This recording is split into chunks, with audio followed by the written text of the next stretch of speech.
Even going back to assessment preparation, this was the preparation for that high dose experience. So for you, you're a doctor, you have your PhD,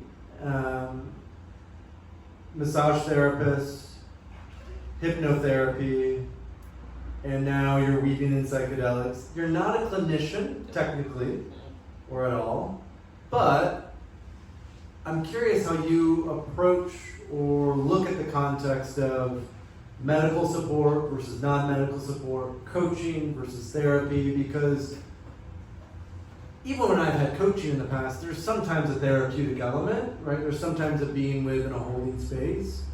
So how do you look at that context? And then I want to ask you the same thing, because you're the DO, right? You're DO? Yeah. The DO. Medical guy.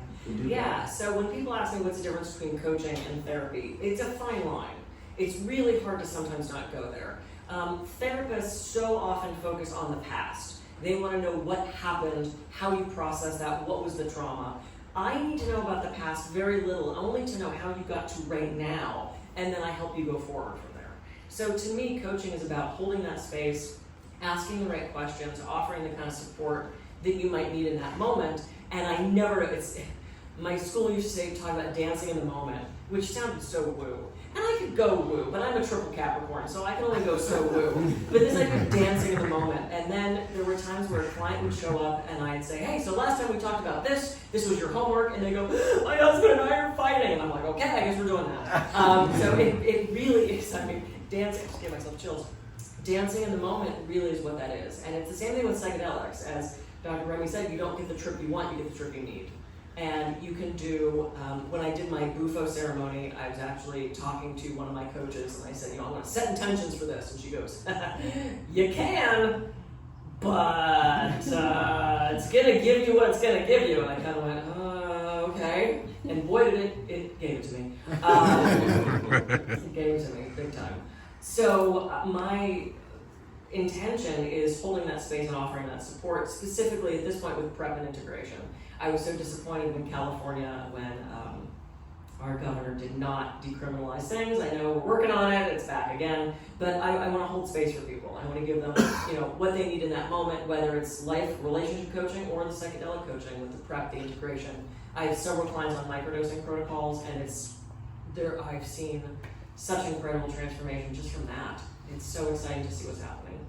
And just for everyone else out there, why is it that you came to psychedelics as a tool? What was it that really drew you into psychedelics in particular as I gotta have this tool in my toolkit as a modality I can work with for clients? What was it about these medicines? It's kind of like when you have sushi for the first time and you've never had it before and you're like, oh my God, how has not everyone had this? And you want to share that new thing, whether it's homeopathics or Reiki or massage. This is what we do as humans, right? We find that thing that works for us and then we want to share it with people. That's how trends happen and how things are spread. So when I discovered what it could do for me, I realized I really want to help people with this. Because I think there's still a misconception, and I think there's still people who head to a music festival and drop a bunch of acid, which is awesome if you want to do that. And then they have this life-changing thing, and then they come home and they go, what the fuck do I do with that?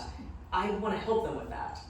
So have the amazing experience and make sure you're preparing in a way that you're being safe and healthy and smart about it. And then what do you do with it? If you do 50 crunches and you never do them again, you brush your teeth more than once kind of thing. If you didn't know that. So yeah, I want to help people integrate that and find ways to just grow and evolve whatever tool that is. So it's one of my clinical versus non-clinical, medical, therapeutic versus performance, leadership. What's your kind of lens on that? How do you look at that relationship? Do you believe it is a both and, that we need practitioners of all sorts? Do you think we should really keep it contained to the more medical therapeutic aspect for the time being? What's your sense, especially speaking as a medical doctor, as a DO, same thing. What's your sense of that? I tell all my clients that I am a doctor, but I'm not your doctor. And I'm going to introduce you to your therapist, but they're your coach. They're not going to be they may not be using traditional therapy with you. but they do have thousands of hours of experience, and they're trauma informed. If you live long enough, you have trauma. So the question is, do you have a way of managing that trauma? Do you have a way of guiding someone really intentionally that is going to create value to their process? I think it'd be integrating, with a healing modality rather than trying to inspire stepping back. So as long as this person can continue to guide you, I don't think they need a specific kind of training. And we have, and I have a large team, and we've hired people from training programs, your training program, from Synthesis. People have done some more online ones at Polaris, and they know this CAF model, they know how to integrate psychedelics. And we also bring in therapists that have no training, and then we have to offer them training, or we've done this long enough where we have our handbooks, and the community can really bring you closer to this. And then personally, we have these weekly meetings, and the Synthesis person has a different approach than the person, and even the Colorado versus the Oregon versus the California. These all have their own flavor of trainings.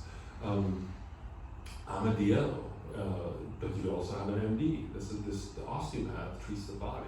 The allopath, the MD, treats the disease. And so we all learn from each other by doing cases and by allowing and being really open to the idea that none of us know, and there's a path, and we're just trying to nudge it towards the path of least resistance, is how we approach this. So I don't discriminate which training program you have, but we really have to make sure that that person is skilled in holding space, and that no one will be harmed, and an opportunity will be missed to really integrate something that's really valuable. So the easiest way to control for that is to make sure they've done a training, and there's a handful of them in this country, and you know one of the better ones, or they've done a program like they're a therapist or a psychologist or a social worker and have thousands of hours of human experience. Well, what's fascinating is the sort of practitioner training landscape. 5 years ago, there were maybe 5 or 6. There's now 140 training programs, and that's clinical therapeutic, that's for medical doctors, that's for therapists, that's for psychologists, that's for nurses, that's for coaches and practitioners. Berkeley has one now, Harvard has one, or they're starting one. But it's also for kind of super spiritual, esoteric, or ours, which is more sort of practical and performance and leadership. So there's a ton of different options. So the question that we often have to sit with is, how do I want to support someone? And that coaching therapeutic lens isn't more from a coaching lens of what do you want to create? Or is it more of a therapeutic lens of what needs to be healed? I also think of it as therapy can often help us get back to a baseline. But once we're back to baseline, the most interesting and sort of, what I appreciate most about life is the creative process. What can I create from that baseline that might be helpful or impactful for those around me?